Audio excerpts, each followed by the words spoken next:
river restoration is essentially a violent act, what we do. But it's because it's undoing a violent act. It's essentially an equal and opposite violent act to what was done to the rivers in the first place.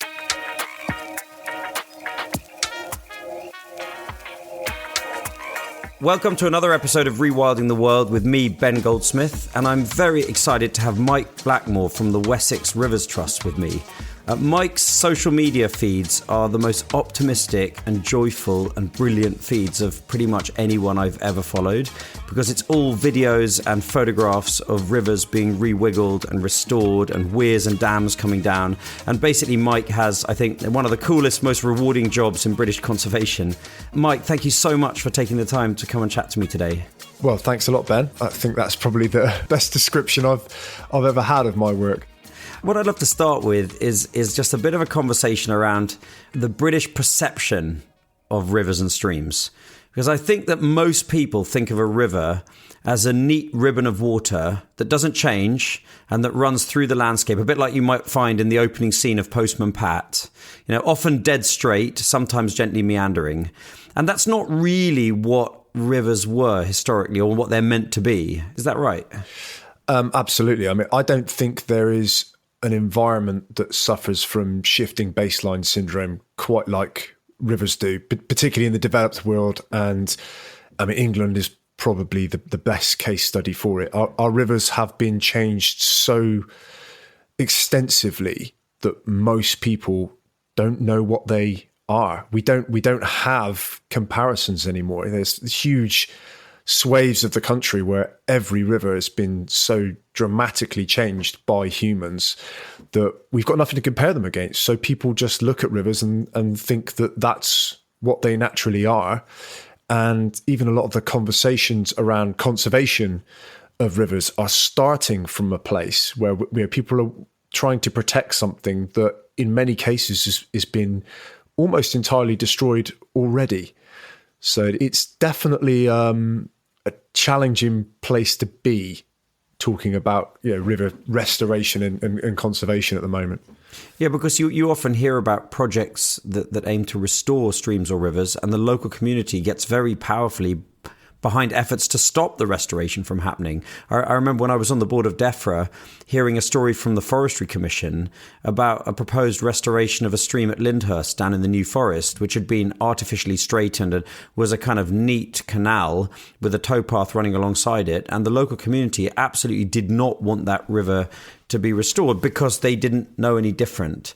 And so I guess that's a good starting point then. It's no easy task, but what is a river meant to be in your mind, Mike? Well, I mean, it's meant to be a much more blurry thing than how we currently think of them. You know, a river is meant to really be a kind of wet floodplain, and it's got to be a self-determining environment that's always shifting and changing and always different and in a constant state of flux. You know, rivers are, and the ecosystems of our rivers have evolved to be within a dynamic environment that's constantly changing. They're a little bit chaotic, but in that chaos, there's also an equilibrium that can establish that means that they're a lot healthier and less prone to do crazy things that we don't want them to do. And unfortunately, what we've done as humans is we've constrained them, we've boxed them in, we've put them into fewer and fewer channels and turned them into these quite uniform things in an effort to make them behave so that we can work around them and not have that kind of chaos to deal with. And the sad fact of that is that when unexpected things then do happen, they tend to happen in quite a catastrophic way. And, you know, it's a great example of the kind of hubris of humanity that we think we can take this dynamic thing and make it behave. And of course, it doesn't work. It's never worked. Yeah, the recent devastating floods in Valencia in Spain are a pretty prime example of that, because as far as I understand it, ecologists and hydrologists had been warning local authorities in Valencia for decades that destroying the wetlands and the forests in the hills above Valencia and then turning that kind of multi-braided wild river into a straight a series of straight concrete canals running straight into the city, was effectively turning a sponge into a fire hose. And they said one day it will get overloaded and the city will be in the direct line of that fire hose. And the result has been the catastrophe we saw this year. And what I found amazing is the reaction to that in the popular press in Spain and across Europe, where people have said there's not enough concrete. We need more dams and more straightening and more engineering. And it was these dam environmentalists saying that we should remove the concrete and remove the dams, liberate the river that have caused the problem in the first place. So it's exactly the opposite of the reality.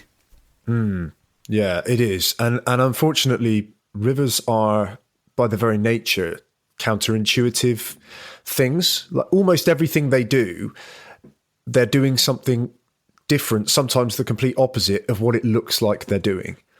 A good example is often, you'll see people saying, oh, well, there's a load of gravel being dropped in the river there, that's building up, forming a berm, and that's forcing the river over here, and that's eroding my land.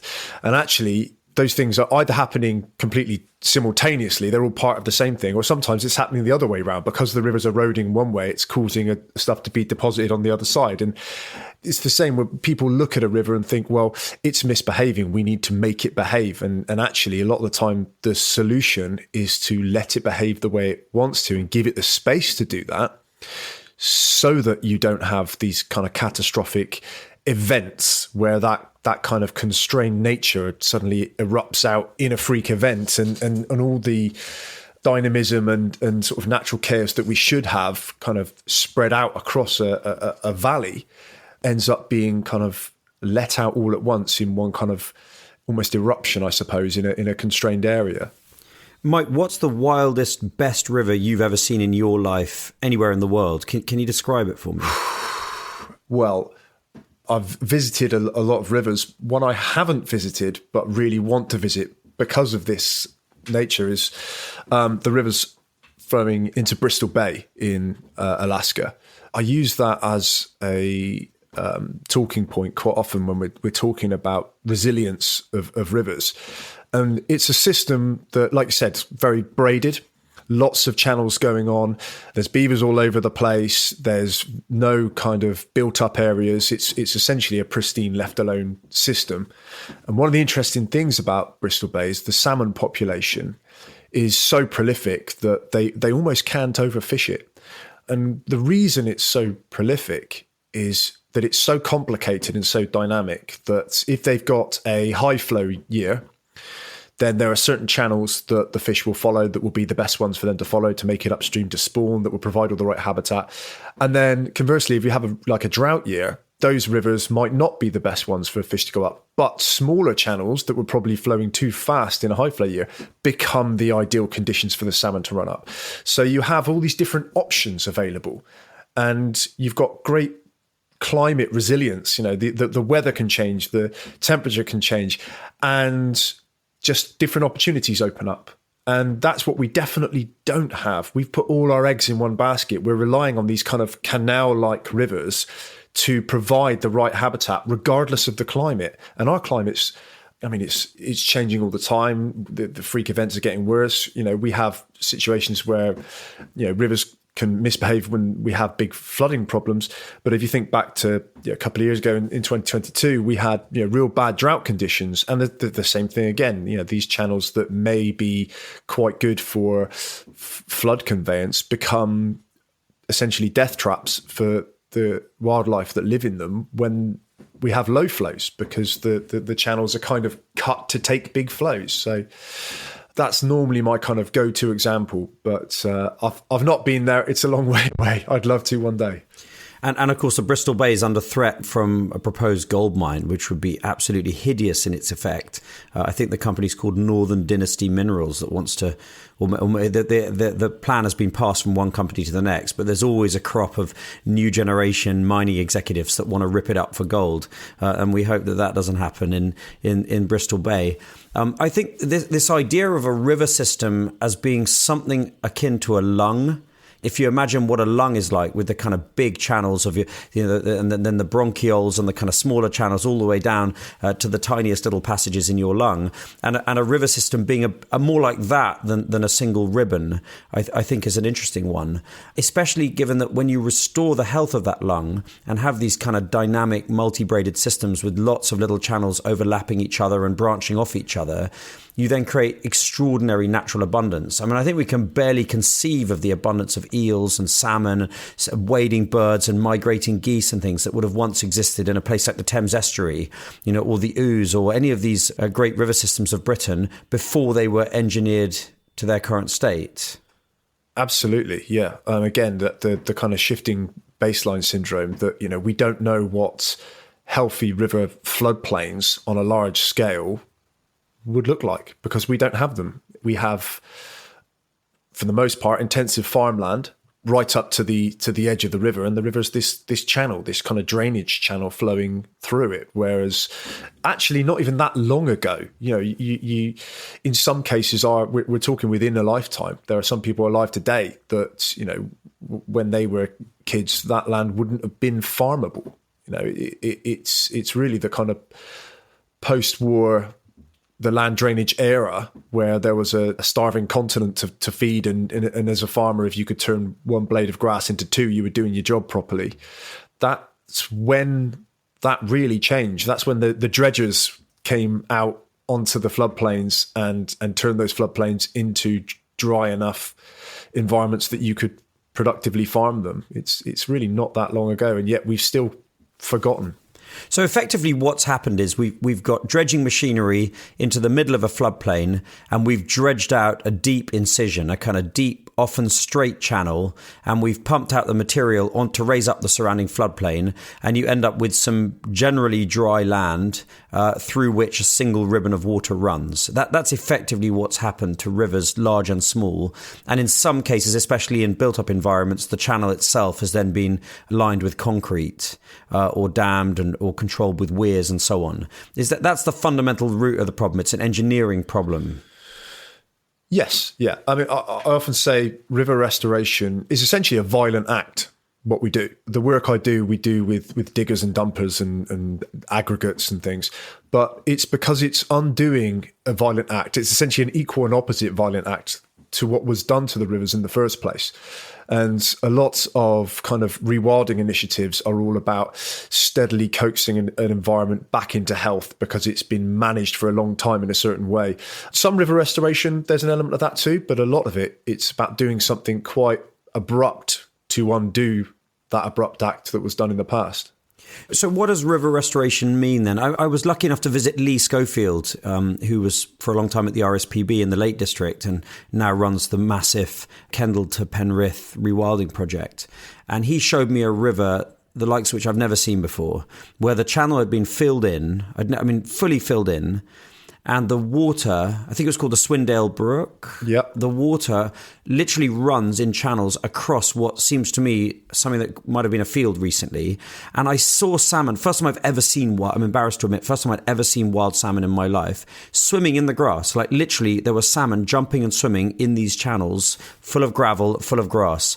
So is that what this is about? It's about filling in that channel and allowing the water to flow out sideways across the floodplain.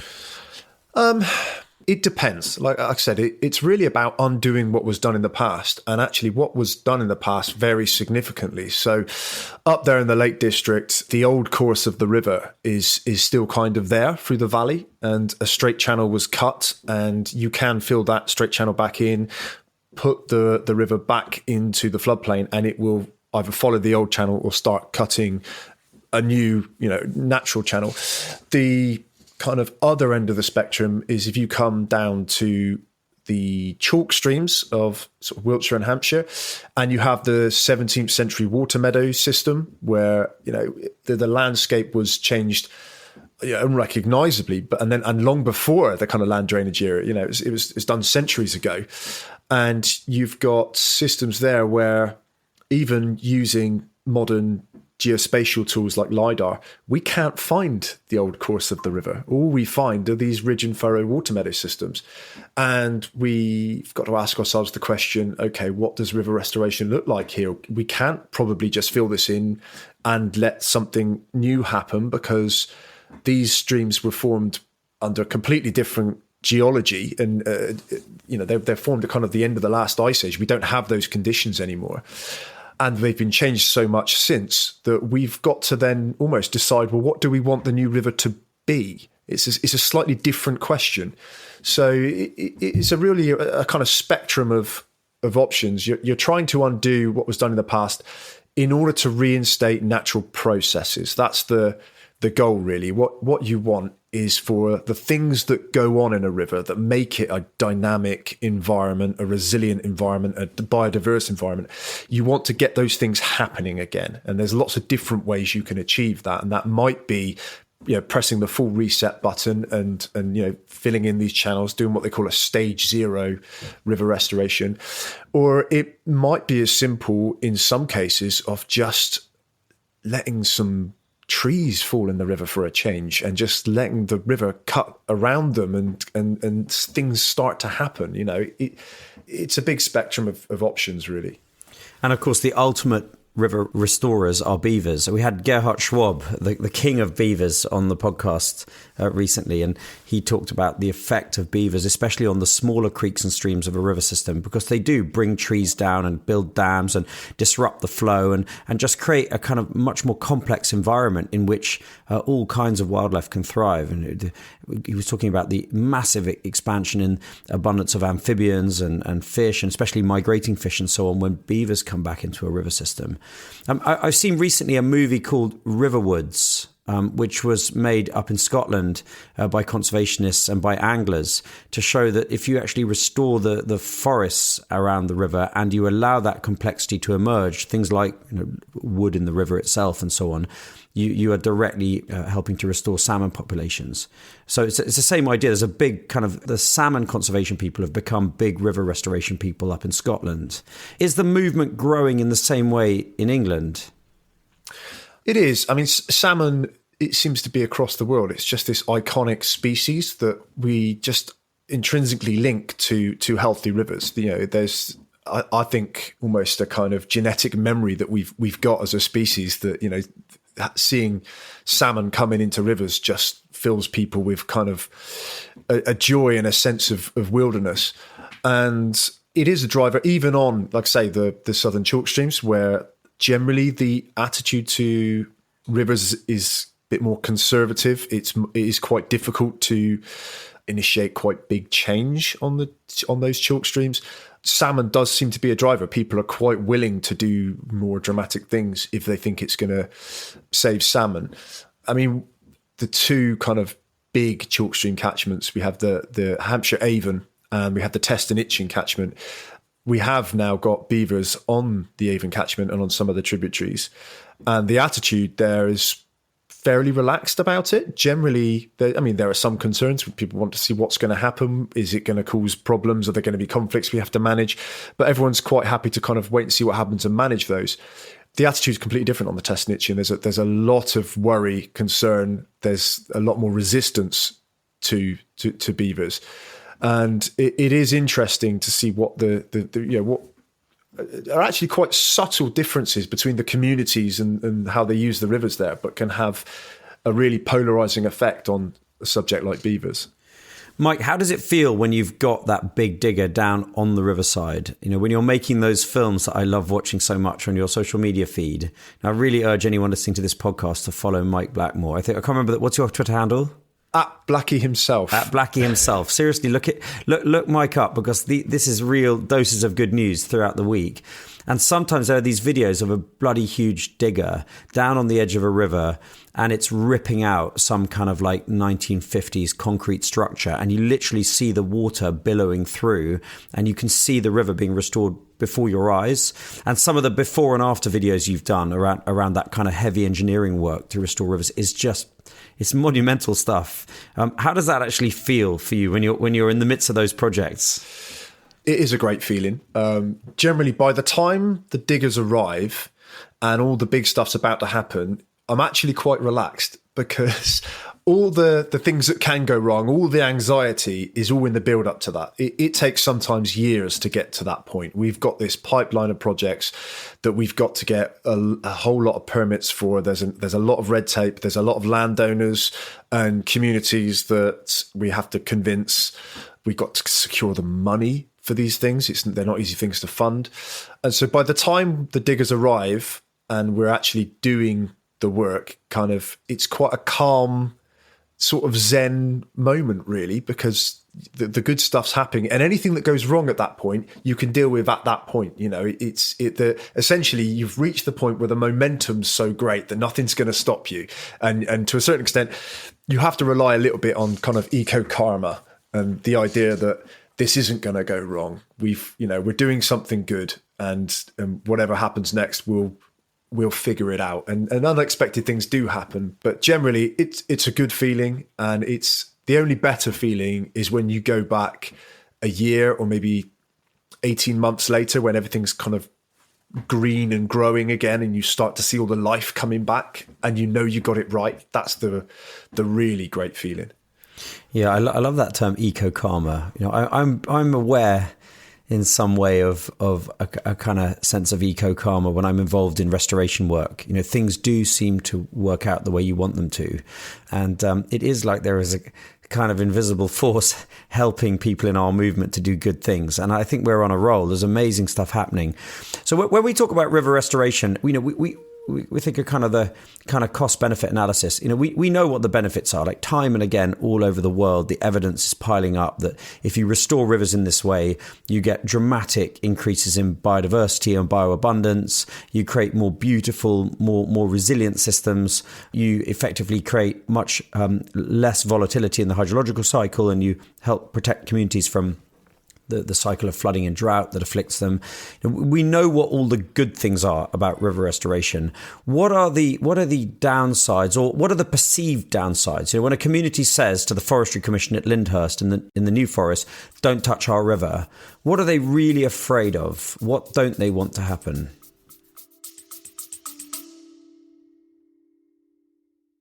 This episode of Rewilding the World is very kindly brought to you by Uni, that's UNI, the world's first nature-friendly line of luxury body care. We've all heard about the harm that sun cream does to coral reefs, but it's not just sun cream and it's not just coral reefs. Well, Uni makes plastic-free, nature-friendly essentials like shampoo, conditioner, hand wash, and even natural deodorant, all full of nourishing ingredients such as seaweed kelp, aloe vera, and olive oil. We've been loving our Uni products, but don't take it from me. Here's my wife, Jemima. Yes, I really love them. They're such clean and nourishing products. The microalgae body oil is so good and really smells amazing. You can find Uni products at Space NK or at weareuni.com. Well, like I said, it's a violent act. So we're not talking about subtle changes in management. So the projects themselves are quite messy. People are very protective of what they have, even if what they have is only a shadow of what they should have and did have in the past. They want to protect the last few orchids in the field next to the river that, they're worried you might lose, even though the river's been destroyed. And, by restoring it, you'll get a whole load of stuff back. So there's that element of it. I think it's also, by its very nature, it's going to inject more dynamism, less predictability. So there's uncertainty in what the outcome will look like. There's uncertainty by its very nature on how that river's going to behave going forward. And people don't like uncertainty. If you're going to go and do something with heavy plant machinery, people want to know exactly what the outcome's going to be. And what we're trying to sell with river restoration projects is that we're going to go in with heavy machinery. We're going to change this to something, but we can't necessarily tell you exactly what that will be, because if we've done it right, it will look like we were never there, and the river will kind of finish the job for us. And so that means that we can't provide that certainty. So it's a bit scary for people. I do sympathize. I do understand where they're coming from. And I think it's human nature that if people have got something that they like, even if they, in many cases, recognize that it should be something more, they nonetheless are very protective of it. One of the things I've always found really frustrating is that these amazing projects, restoring rivers, rebuilding wildlife populations, all these things that are so vital to the future of our civilization and the resilience of our communities and so on, are carried out with money from philanthropy, from people who are generous enough to give £10 a month to their local Rivers Trust or what have you, rather than being paid for by the state, which has all the money, or by big corporates that benefit from more resilient landscapes. Where is the money coming from for doing this, and how can we scale it up? How can we make river restoration, part of our kind of national policy ambition, national plan? Well, I mean, funnily enough, most of the river restoration, the funding actually does tend to come from either government or business. The trusts themselves still rely on that philanthropy in order to exist. The overheads of charities like this, just paying the normal bills, keeping an office roof over your head, that does come largely from unrestricted income, so donations and things like that. But the projects themselves, because they are so expensive, they largely do rely on government funding or some sort of corporate investment, and in many cases that can come from water companies, for example, which opens up a whole box of challenges because these are companies that just by their very nature harm the environment. They are essentially machines designed to take water out of the environment, pollute it and send it back. And so we have to be very careful how we engage with those. So there's lots of good people in water companies trying to do really good things, but nonetheless, that's not kind of what they're really for. So there are pitfalls to fall into there. And government funding, you're relying on occasional grants that come along, or you're relying on really a failure of government in the sense that a lot of this stuff is things the Environment Agency, for example, used to do a lot of itself. And nowadays, as a society, we outsource that risk.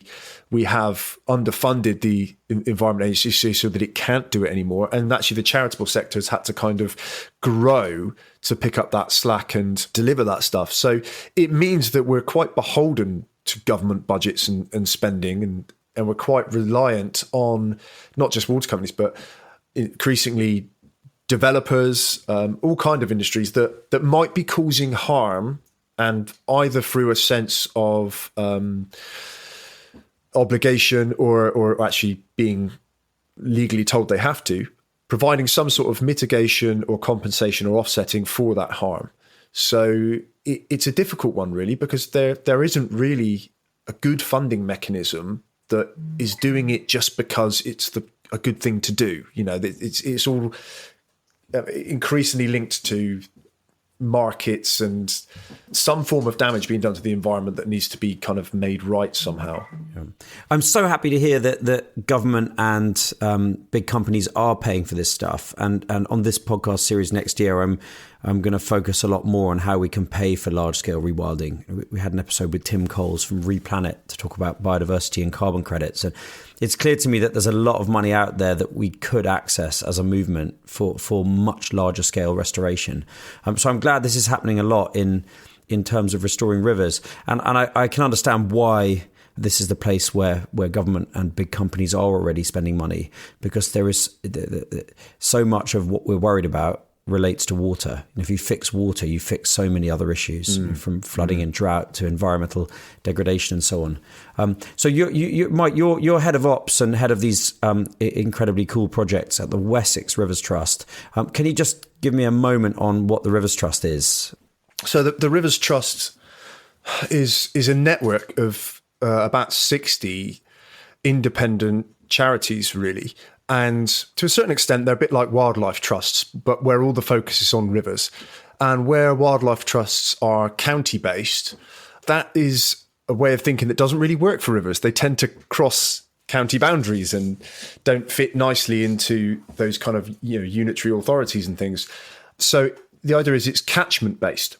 So you're looking after everything that could affect a river within that river's catchment, and you'll have some of the rivers trusts are quite small. They might only have, like, say, one major catchment. So you have rivers trusts like the Bristol Avon Rivers Trust, which is the Bristol Avon and its tributaries.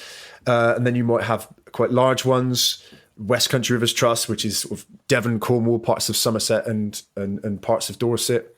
Wessex Rivers Trust, we've got catchments in parts of Dorset, Wiltshire, Hampshire, Isle of Wight, the New Forest. But it's, it's focused on those catchments, rather than county boundaries.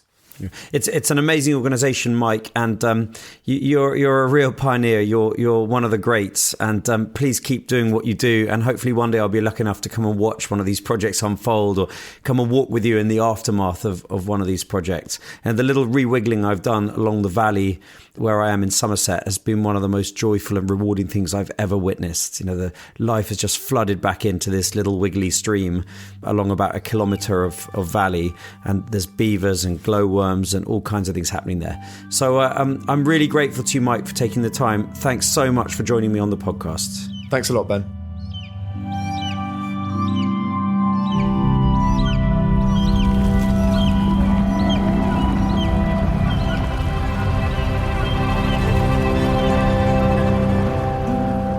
I started this Rewilding the World podcast series just so I could have conversations like that with people like Mike Blackmore. He's just one of my heroes who is doing extraordinary work, putting rivers across the south of England to a better place than they've been perhaps for centuries. I've got lots of great guests lined up for 2025, including Kevin Peterson, possibly the greatest batsman ever to play cricket for England, and also Beth Pratt, who works with human-wildlife coexistence in the city of Los Angeles in California, where cougars or pumas are found right almost in the city centre. I hope you'll join us.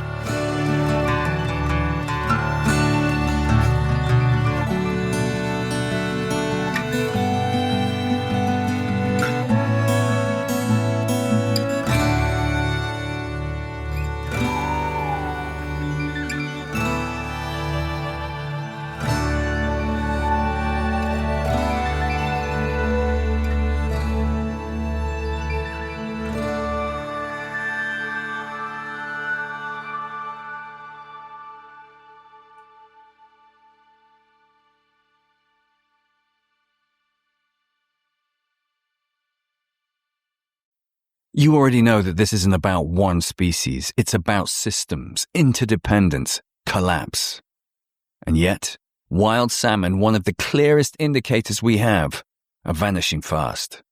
Their decline signals something deeper, something more dangerous. I'm Jim Murray. I host The Last Salmon. It's not a side story. It's the biodiversity story that everyone like you should be listening to. Season 2's out now. One of the best ways to support rewilding is to go and visit rewilding projects on the ground. My friends at the European Nature Trust have asked me to tell you about the series of coexistence adventures that they've put together. They're designed to give you the best chance of seeing Europe's most iconic species: bears, wolves, lynx, and so on. All of these are on the rise in Europe because of rewilding projects. These trips are hosted by expert guides and conservationists, and most importantly, the European Nature Trust is giving half of the revenues directly to the foundations working on the ground to restore wildlife. I'd love you to check out these coexistence adventures at the European Nature Trust website.